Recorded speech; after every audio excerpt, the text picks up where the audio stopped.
mais que essa palavra, ser pragmático, parece ser uma palavra boa, uma palavra que, quando você diz que a pessoa é pragmática, ela faz as coisas andarem, caminharem, algo prático, mas quando nós olhamos o sentido filosófico da palavra e como ela surgiu, ela pode ter consequências graves quando nós usamos pragmatismo na igreja cristã. Então nós temos que separar essa palavra popularmente conhecida como pragmático, e quando a pessoa é pragmática, isso acaba ajudando, desenvolvendo, a tecnologia se desenvolve, ou seja, coisas que foram sendo realizadas e funcionaram no final, e isso é tido como algo a ser seguido. E quando nós olhamos no sentido filosófico, porque se os irmãos estão percebendo os temas que estão sendo tratados aqui, cada lição, às vezes nós achamos aquela palavra, por exemplo, na aula passada foi falado sobre materialismo.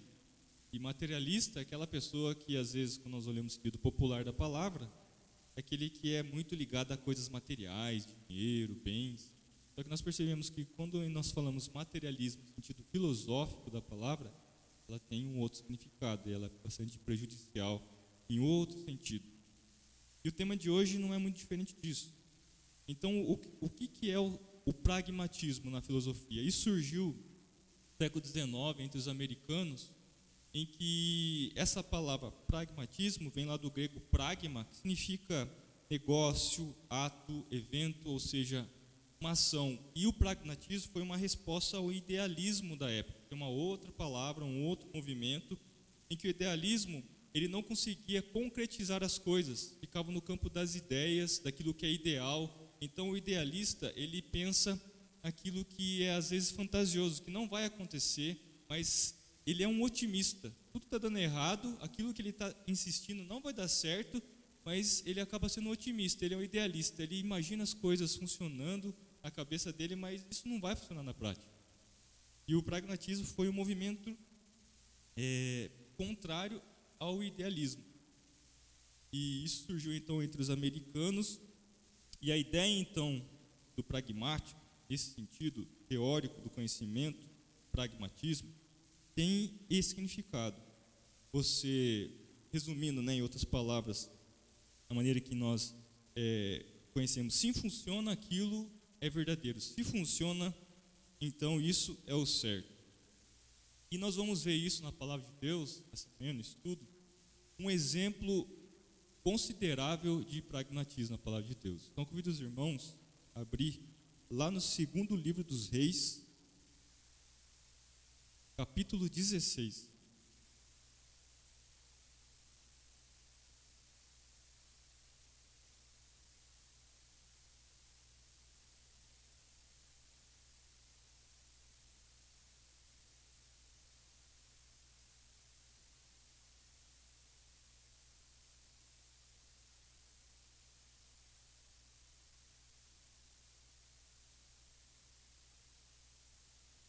A partir do verso 1, segundo livro dos Reis, capítulo 16.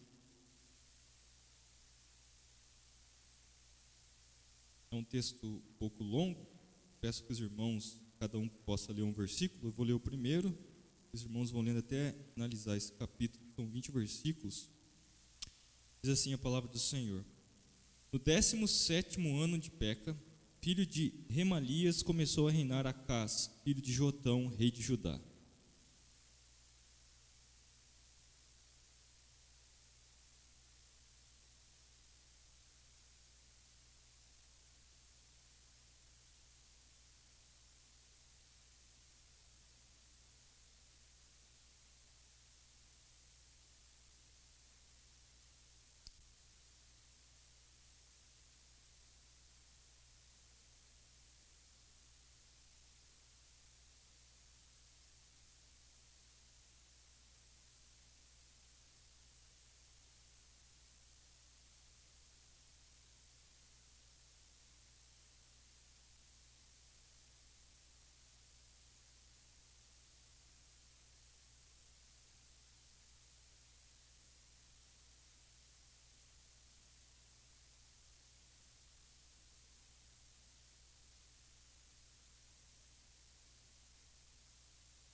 Muito bem, vamos orar mais uma vez, pedindo a Deus que nos abençoe no estudo da sua palavra.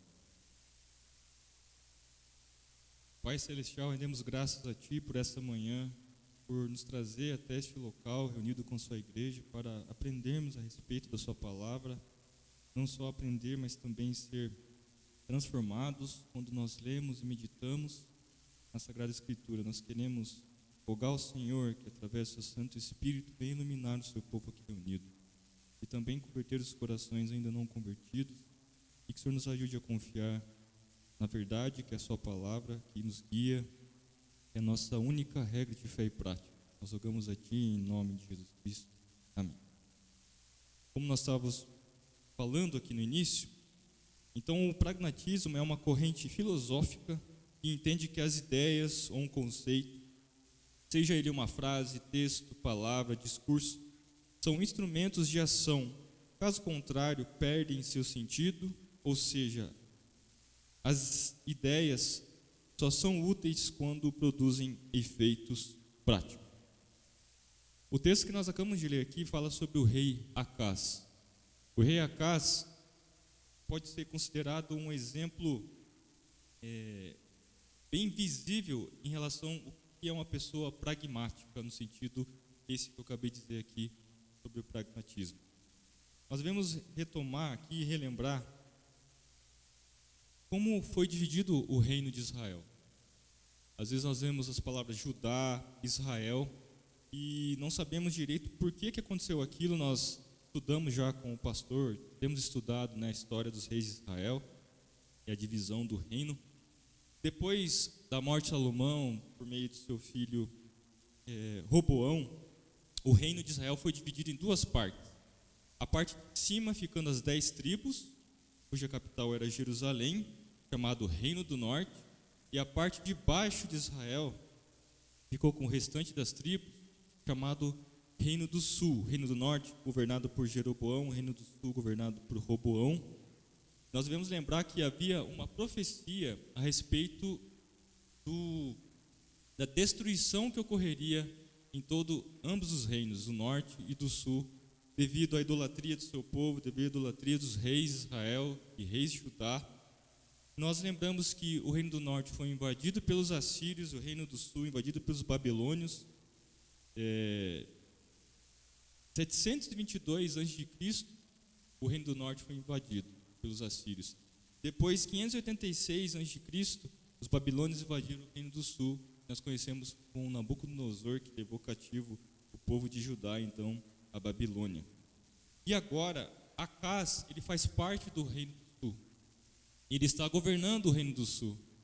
E se você ler aqui no início, nós acabamos de ler todo esse capítulo 16, diz que Acaz, ele começou a reinar com 20 anos de idade, e ele não fez o que era reto perante o Senhor, diz o verso 2, como Davi, seu pai. Ou seja, Davi era ancestral de Acaz e fez o que era reto.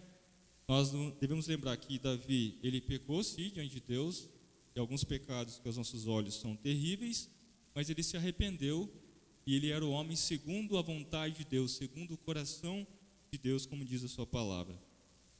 E ele andou, diz o verso 3, nos caminhos dos reis de Israel.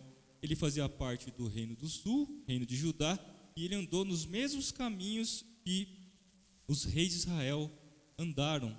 Como disse aqui, em 722 a.C., esses reis fizeram o que era mal, com raras exceções, aqueles que fizeram o que era correto diante de Deus.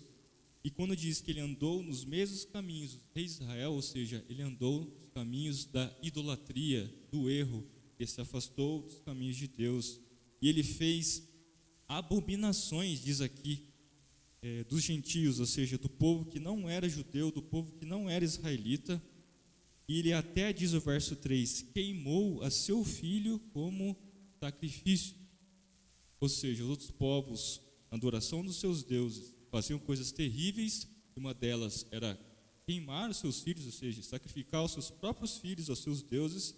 E o rei de Judá, Acaz, que fazia parte do povo de Deus, e isso era abominação diante de Deus, ele queimou o seu próprio filho, então, aos deuses os gentios.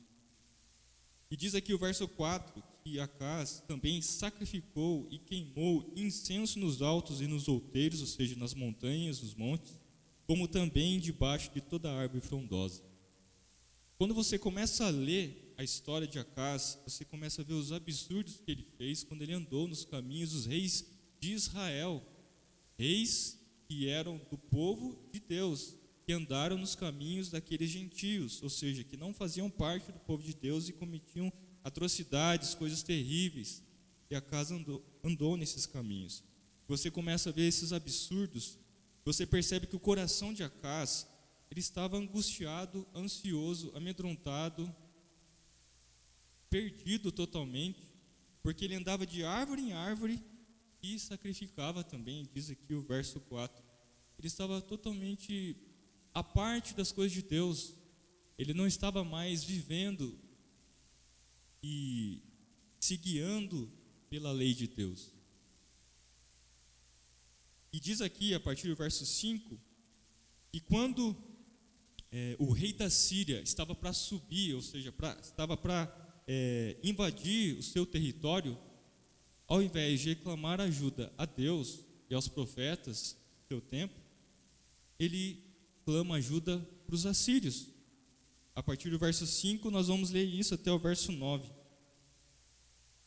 E ele percebeu, então, que quando ele pede essa ajuda no verso 7 aos assírios, e o rei da Síria, então, ele ajuda Acaz, diz o verso 9, o rei da Síria, ele deu ouvidos, subiu contra Damasco, Damasco era a capital da Síria, tomou-a, levou o povo para Aquir e matou a Rezim, que era o rei da Síria, como diz o verso 5.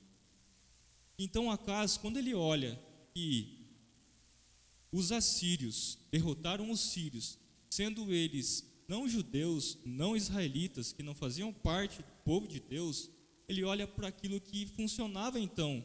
Eles adoravam outros deuses e eles chegaram àquilo que eles queriam. O resultado foi bom, ele conseguiu então ser ajudado pelos assírios, e ele olha para aquilo, então ele está sendo uma pessoa, agora sim, pragmática. Ele percebe que os fins justificam os meios, ou seja, se está dando certo, quer dizer que é verdadeiro, e aquilo que foi feito para dar certo, então eu vou fazer também. E a partir do verso 10, nós percebemos aqui Acaz pegando a planta do templo, diz aqui o verso 10. Então o rei Acaz foi a Damasco, onde os assírios tinham invadido, que era a capital da Síria, destruído os sírios, a pedido de Acaz. Ele foi até Damasco a encontrar-se com Tiglat-Pileser, rei da Síria, e vendo ali um altar, enviou dele o sacerdote Urias a planta e o modelo segundo toda a sua obra. Ele viu ali um altar e viu como tinha dado certo então, mesmo ele adorando outros deuses, prosperaram naquilo que eles queriam, que era derrotar os sírios. Ele vê aquele modelo do templo, vê que eles adoravam outros deuses, ele queria fazer a mesma coisa em Judá. E diz aqui que o sacerdote, então, de Acaz, chamado Urias, edificou um altar, diz o verso 11, segundo tudo o que o rei Acaz tinha ordenado de Damasco. Assim o fez o sacerdote Urias, antes que o rei Acaz viesse de Damasco. Percebe, Acaz, melhor dizendo, está sendo pragmático. Ou seja, ele está vendo as coisas funcionando, dando certo, então ele vai adorar outros deuses, vai servir a outros deuses, porque esses outros deuses, ele está querendo dizer, são mais importantes que o próprio Deus. Nós devemos lembrar aqui, diferentemente do seu pai e seu avô, Uzias e Jotão, Acaz não era um rei que servia a Deus. Ele tinha o exemplo na sua vida, que era o seu pai e seu avô, e ele não serviu a Deus. Não é interessante isso? Porque às vezes nós lemos algumas passagens em que o pai faz o que era reto, o filho segue o exemplo do seu pai e faz o que era reto, mas o que nós estamos vendo aqui é que o pai e seu avô fizeram o que era correto, mas Acaz não.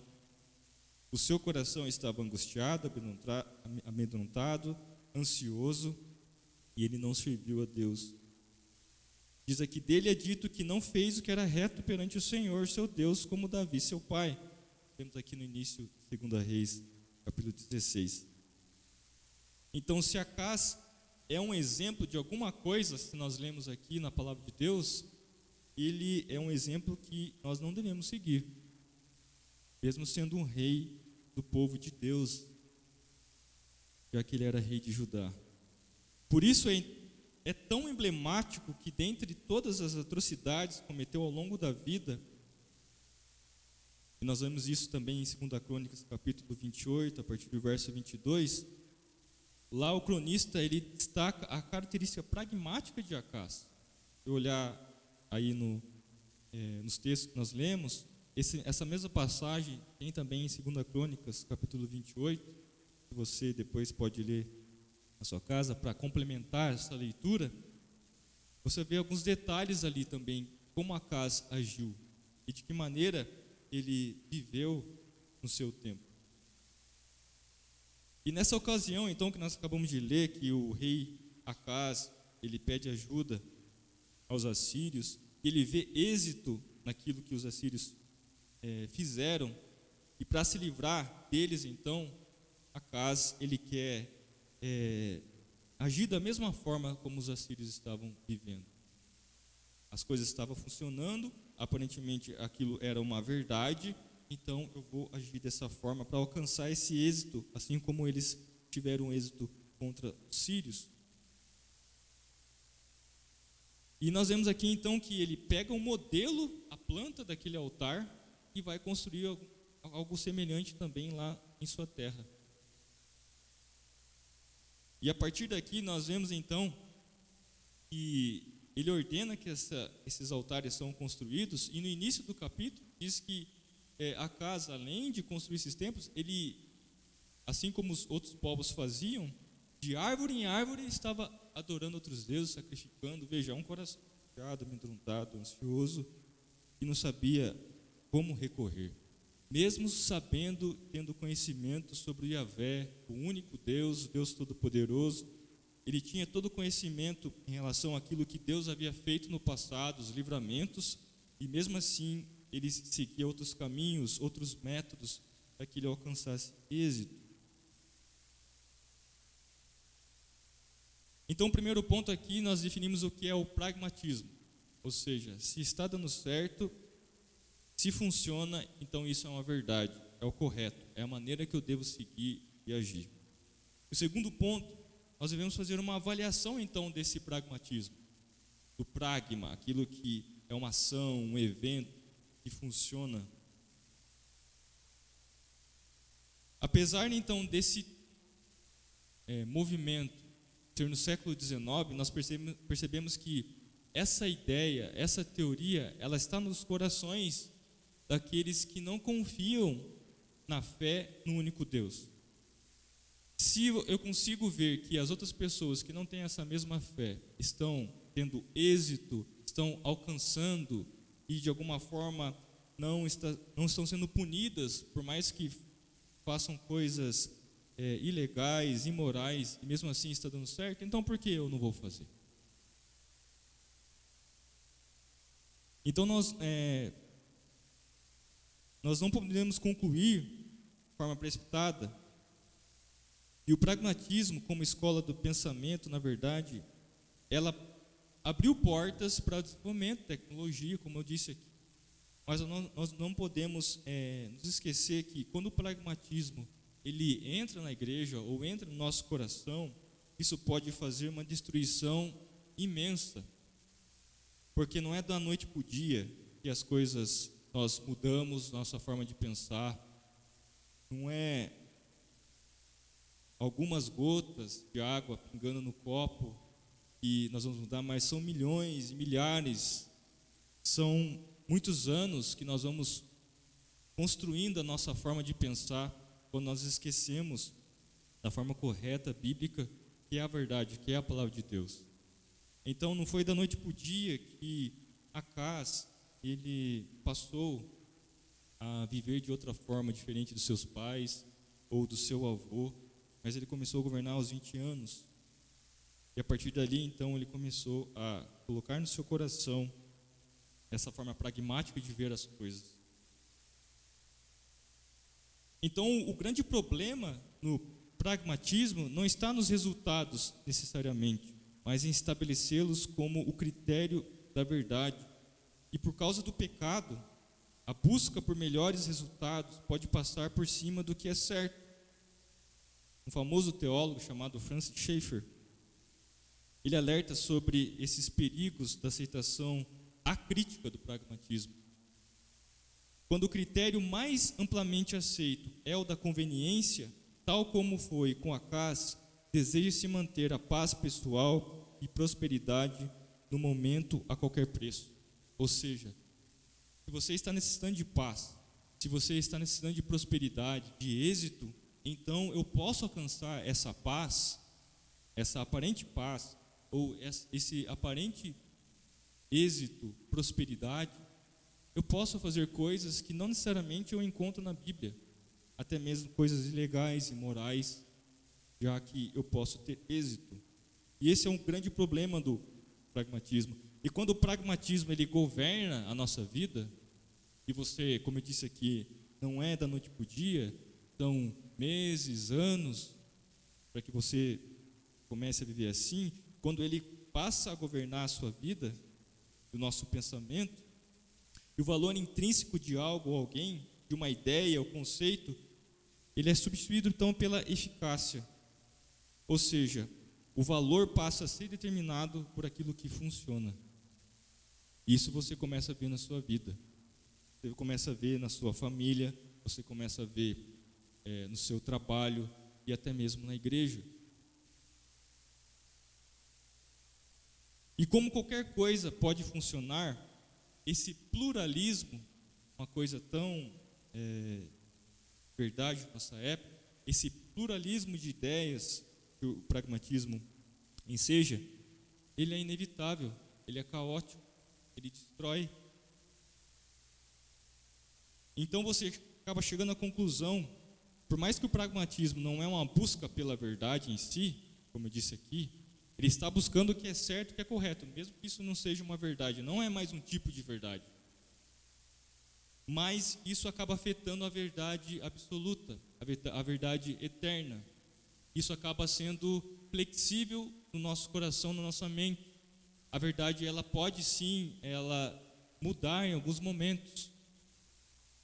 Por isso que é tão importante nós olharmos para as filosofias, para as ideologias, principalmente na nossa época, e não ficar tentando achar isso na palavra de Deus, mas muito pelo contrário, já que a palavra de Deus, ela é a nossa única regra de fé e prática, é pela palavra de Deus, pelos olhos, pelos óculos que nós temos, quando nós olhamos pela palavra de Deus, ver como o mundo age, como são as filosofias, como são as ideologias, como são as pessoas que estão ao nosso redor, seja na nossa própria família, entre os nossos irmãos, entre as pessoas do nosso trabalho.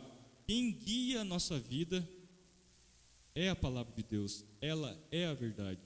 E nós devemos olhar com os óculos, então, da palavra de Deus, e não tentar buscar, encontrar na palavra de Deus, eu tenho uma certa ideologia, uma linha filosófica, eu acho aquilo interessante, aquilo brilha os meus olhos, e eu vou tentar achar na palavra de Deus, então, se aquilo é verdade ou não. Muito pelo contrário, você, pela palavra de Deus, você vai começar a enxergar o mundo, as filosofias, aquilo que o humanismo secular propõe, de época em época, para resolver os problemas da humanidade. Todos nós temos, todos nós passamos. Então, essa ausência de princípios no pragmatismo é um perigo que não pode ser desprezado. Quando ele é utilizado para formular juízos acerca do certo, do errado, ou quando se torna a filosofia norteadora da vida, acabará inevitavelmente colidindo com as Escrituras. Justamente por isso que a entrada do pragmatismo na igreja deve ser observada com cuidado. Então, até aqui nós fizemos uma avaliação, definimos o que é pragmatismo. Os irmãos estão acompanhando, se alguém tiver alguma dúvida, pode me interromper aqui, meus irmãos. E sobre a avaliação desse pragmatismo, e agora, como esse pragmatismo, ele afeta a igreja. Por que é importante nós falarmos a respeito disso? Porque esse movimento, você pode observar a respeito do crescimento da igreja. Então, nós temos diversas denominações, neopentecostais, pentecostais, igrejas de linha reformada, chamada de tradicionais, e você vê alguns movimentos para tentar fazer que a igreja cresça, ou seja, que tenham mais pessoas. E uma das premissas básicas desses movimentos, que é de crescimento de igreja, é que esses esforços em evangelização, eles podem ser medidos. Seja a eficácia dos métodos, ou seja, existem diversos métodos para tentar fazer crescer a igreja, sejam as respostas das pessoas. E entre essas meias verdades, a matemática é bem simples. Se a igreja está cheia de gente, isso é bom, não importa como. Então nós vemos aí algumas igrejas em que é lotado. Isso significa que essas igrejas são verdadeiras? Pode ser sim, mas isso significa que essas igrejas pregam um falso evangelho, então pode ser que não. Mas se eu vejo a igreja X fazendo algum certo tipo de método, utilizando algum tipo de método, e essa igreja está cheia, o pragmatismo enxerga isso de que forma? Eu vou também então seguir e fazer as coisas para que a igreja seja cheia da mesma forma que aquela igreja X faz. Então, quando nós olhamos por esse lado pragmático, ou seja, agora um lado ruim, perverso da coisa, isso acaba enchendo uma igreja, e isso é bom aos nossos olhos. Todo mundo gostaria que esses bancos aqui estivessem cheios ouvindo a palavra de Deus, mas nós não sabemos o que essas pessoas estão dispostas, com o intuito de estarem ali. O que nós vemos na palavra de Deus, principalmente no Novo Testamento, é a pregação do Evangelho. Essa pregação do Evangelho diz que o homem é pecador, o homem ele é miserável, está na sua imundícia de pecado, ele necessita então de salvação, ele necessita de reconciliação com Deus, o Pai. E para que isso aconteça, já que o salário do pecado é a morte, alguém precisa morrer. Só que o que é pregado às vezes aí fora é que se a pessoa está doente, está passando por um problema terrível na sua vida, de falta de trabalho, desemprego, problemas no relacionamento, e às vezes é pregado que você precisa fazer uma campanha, voto, para que você seja então curado, que o seu relacionamento seja então restaurado, e a sua mente, os problemas emocionais possam ser supridos, e assim você possa viver em paz. Então você precisa fazer algo para alcançar isso. Você precisa fazer voto, você precisa fazer promessas, ter campanhas e campanhas para que Deus então possa te ouvir, e essas igrejas são lotadas. Pessoas precisam de pagar suas dívidas, precisam de resolução dos seus problemas, e o que nós vemos muitas vezes é isso. E essas mesmas pessoas que pregam a palavra de Deus usam de forma perversa a palavra de Deus para então justificar as suas pregações, aquilo que dizem. Perceba, esse pragmatismo, ele acaba fazendo da igreja, que deveria ser genuína, mas falsos cristãos. Acaba até mesmo mudando o conceito da igreja, algo semelhante a uma seita, falando heresias, em que você começa a ver nessas, entre aspas, igrejas, como qualquer outra seita, religião, mas que nada tem de cristã, nada tem a ver com a igreja de Jesus Cristo. Conquanto seja certo que todos os cristãos, eles devam estar ativamente envolvidos na pregação do Evangelho, isso é uma verdade, todos nós devemos pregar o Evangelho, com o intuito de que essas pessoas possam se livrar do pecado por meio da pregação do Evangelho de Jesus Cristo, nós devemos fazer isso para que esse Evangelho sempre esteja em expansão. Não está claro, por outro lado, que o crescimento da igreja, como expressão desses dois, deva ser buscado a qualquer custo. Nós devemos pregar o Evangelho, eu, você, na sua família, no seu trabalho, ou por onde você passa, nós devemos fazer isso. Mas isso não significa que a nossa igreja ela vá se expandir e crescer. Como eu disse, é óbvio que a igreja ela deve crescer e todo cristão verdadeiro vai se alegrar com uma igreja com mais pessoas, não simplesmente pessoas, por assim dizer, mas por mais crentes, salvos, convertidos. O cristão vai se alegrar com o seu crescimento, mas a eficácia do Evangelho não pode realmente ser medida sempre e simplesmente pelo crescimento visível da igreja local. Como eu disse, é possível uma igreja estar cheia e todos ser crentes verdadeiros, genuínos, mas também é possível existir uma igreja cheia de pessoas ser crentes genuínos verdadeiramente.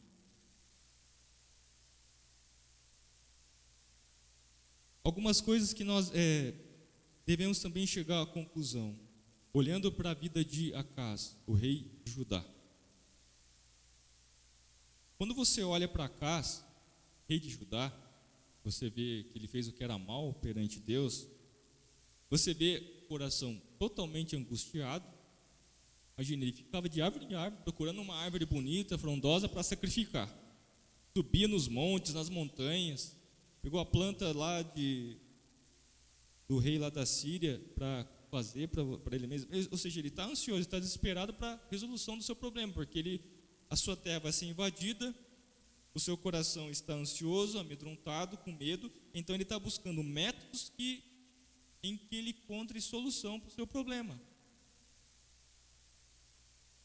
Ou seja, um exemplo prático do pragmatismo, um coração pragmático.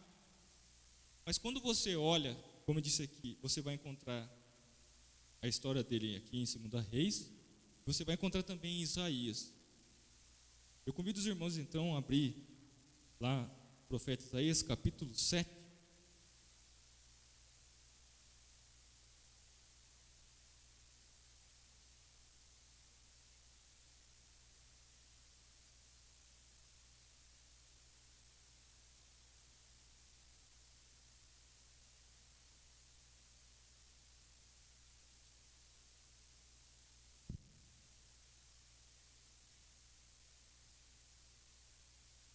Isaías, capítulo 7.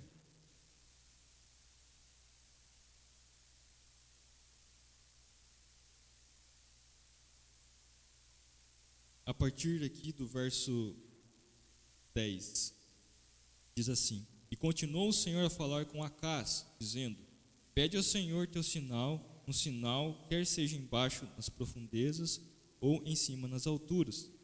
Acaz, porém, disse: Não o pedirei, nem tentarei ao Senhor. Então disse o profeta: Ouvi agora, ó casa de Davi. Acaso não vos basta fatigardes dos homens, mas ainda fatigais também ao meu Deus? Porque o Senhor mesmo vos dará um sinal. Eis que a virgem conceberá e dará à luz um filho, e chamará Emanuel. Ele comerá manteiga e mel, quando souber desprezar o mal e escolher o bem.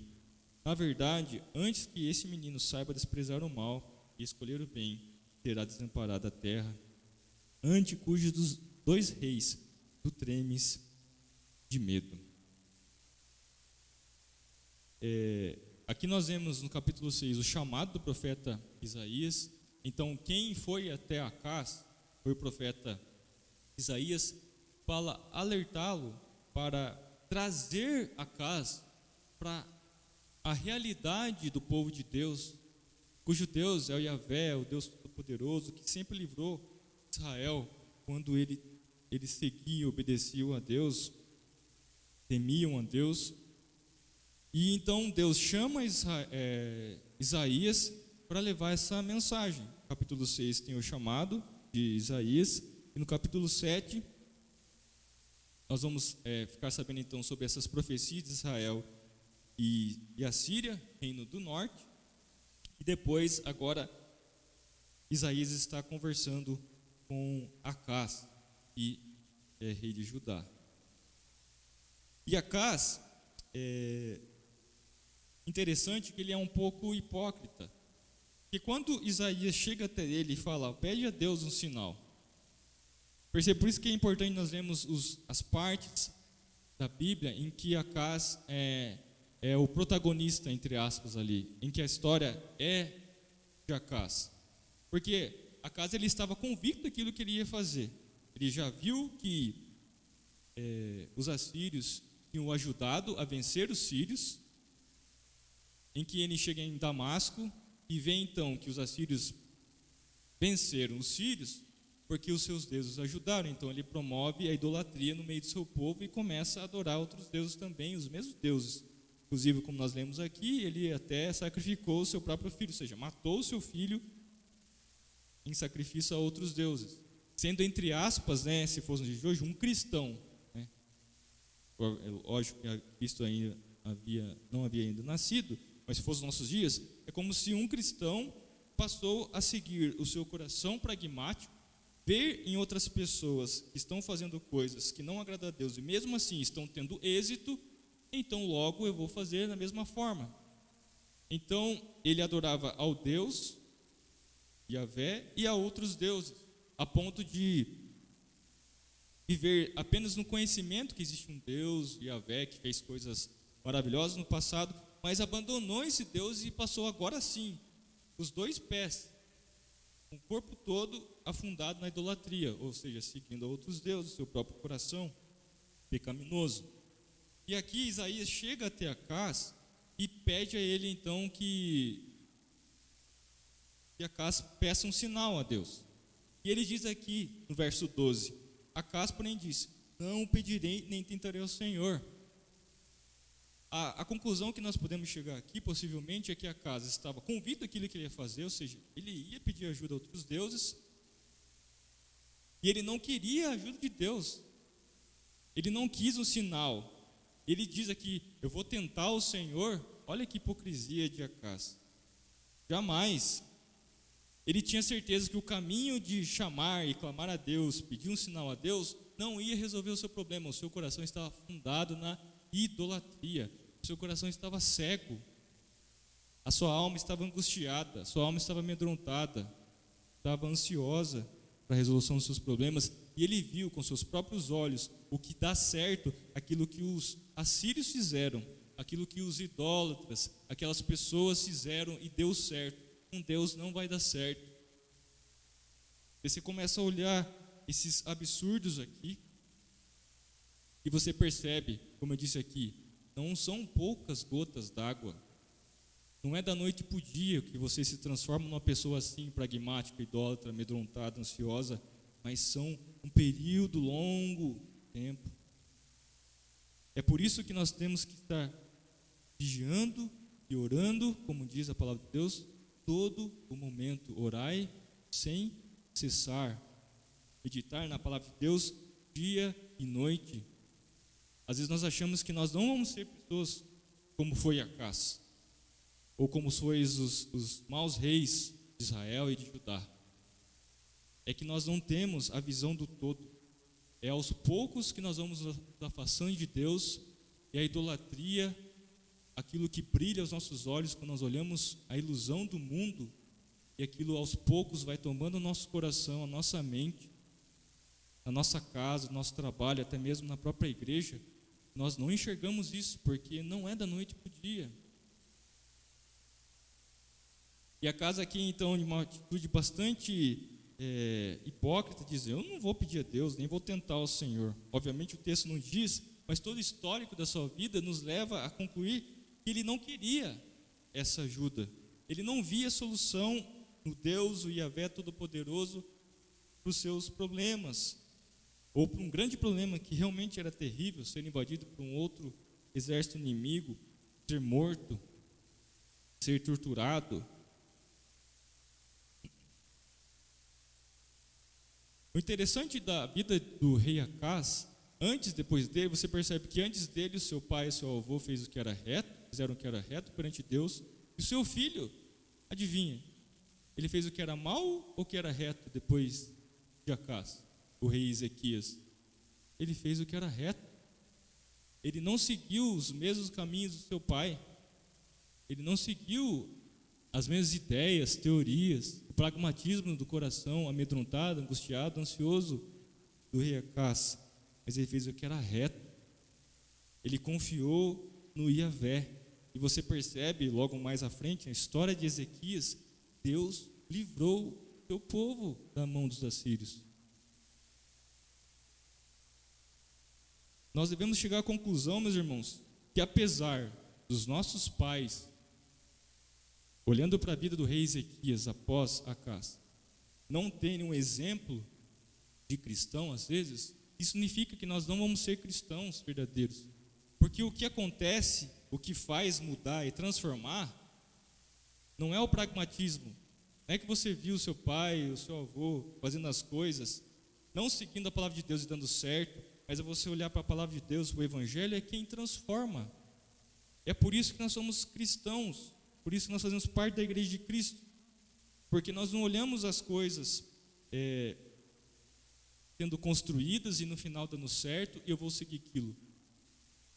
Apesar dos sofrimentos, apesar das angústias, se a palavra de Deus me diz que aquilo é o correto, é a verdade, é o que transforma, então eu vou seguir isso. Então eu vou viver por causa de Cristo, mesmo que isso me traga consequências que aos olhos do mundo são loucura. Como diz lá a primeira carta do apóstolo Paulo aos Coríntios, capítulo 1, 18, em que ele diz: certamente a palavra da cruz é loucura para os que se perdem ou para os que estão se perdendo. Mas o que ele diz logo em seguida? Mas é poder de Deus para os que estão sendo salvos, para os salvos. Então, apesar que para o mundo isso é loucura, para nós é o poder de Deus. Então não importa se isso vai me causar algum tipo de sofrimento. Porque se você falar isso para uma pessoa que não é crente, ou para um desviado, ele vai dizer que você seguir a palavra de Deus, de Gênesis e Apocalipse, uma única regra de fé e prática, ele vai dizer para você: isso é radicalismo, isso é fanatismo. Só que o que a palavra de Deus diz que isso não é fanatismo, isso não é radicalismo, isso é o poder de Deus, é o que transforma, é o que muda, é que muda a sua mente. Só que para um falso cristão, ou para um cristão nominal, ou seja, que não teve uma conversão verdadeira no seu coração, ou para aquele que é incrédulo, ele não vai conseguir enxergar, ele vai ser como Acás. Ele vai ser pragmático. Ele vai olhar para as coisas funcionando e dando certo, então eu vou fazer. Mas eu queria concluir com os irmãos aqui algo excepcional, especial e maravilhoso. É o que nós lemos aqui em Isaías capítulo 6. Acás não pediu o sinal, mas mesmo assim Isaías, ele diz aqui no verso 14: portanto o Senhor mesmo vos dará um sinal, eis que a virgem conceberá e dará à luz um filho, e lhe chamará Emanuel. Esse é um sinal? E a virgem conceberá e dará um filho, chamado Emanuel? Esse é um sinal? Acás ele não ouviu o profeta Isaías. Entre os teólogos não se chega à conclusão se esse que vai ser gerado um filho seja um rei que viria após, como foi Ezequias, um rei que seguia Deus. Mas também nós olhamos o Novo Testamento, que o Emanuel, Deus conosco, de forma bastante clara, é Jesus Cristo. Talvez isso tenha duas